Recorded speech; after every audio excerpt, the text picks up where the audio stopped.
Hello, this is QJ Martin here with Curated Awesome, and in today's video, I'm going to be talking about convention-exclusive fake pins. Now, of course, every fake pin collector wants to have pins that are rare and valuable, both monetarily and to them personally. And convention fake pins are some of the most valuable fake pins out there. They are limited editions that are usually only available at specific conventions throughout the year, like the Los Angeles Comic-Con, San Diego Comic-Con, New York Comic-Con, the D23 Expo, etc. And some of them can become quite rare and quite valuable. So the question is, how can you get a hold of these convention-exclusive fig pins?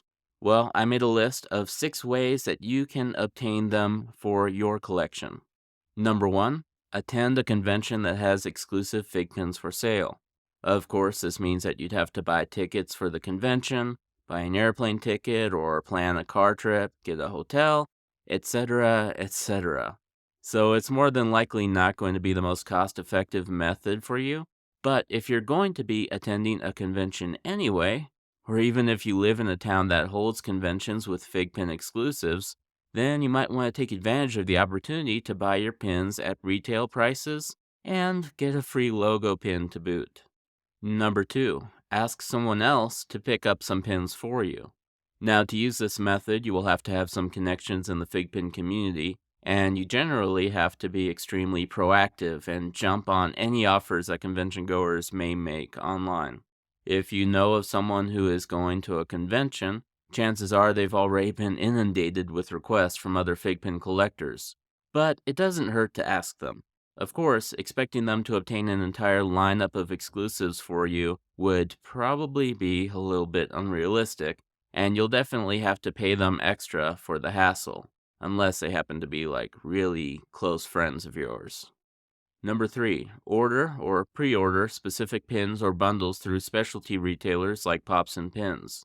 Some specialty retailers, such as Pops and Pins, will make individual convention-exclusive pins or even whole sets available to order through their website.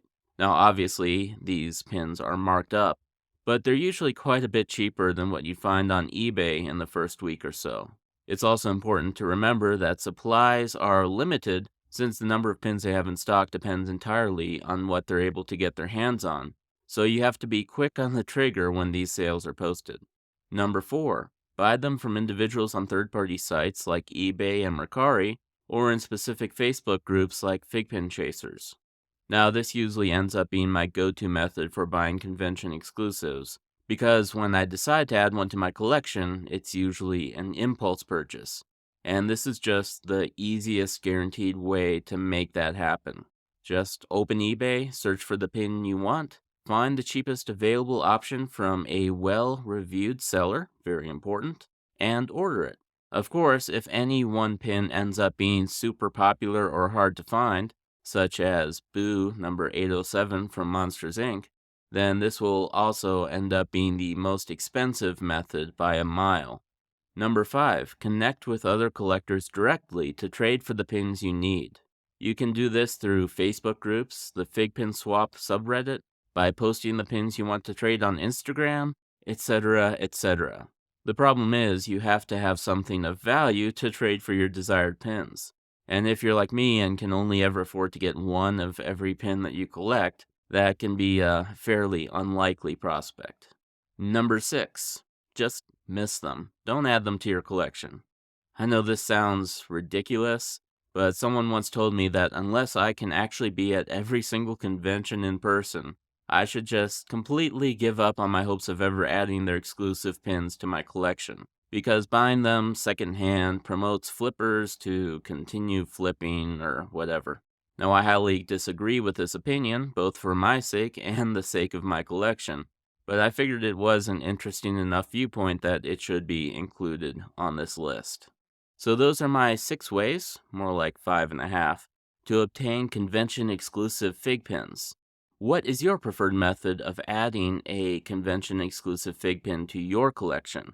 What's your go-to? Do you ever go to conventions in person just to buy a fig pin? Do you know someone who hooks you up most of the time? Let me know in the comments below. If you like this video, be sure to like and subscribe, and hit the bell icon so that you can be notified every time I upload new content. Thank you for watching, and as always, have an awesome day.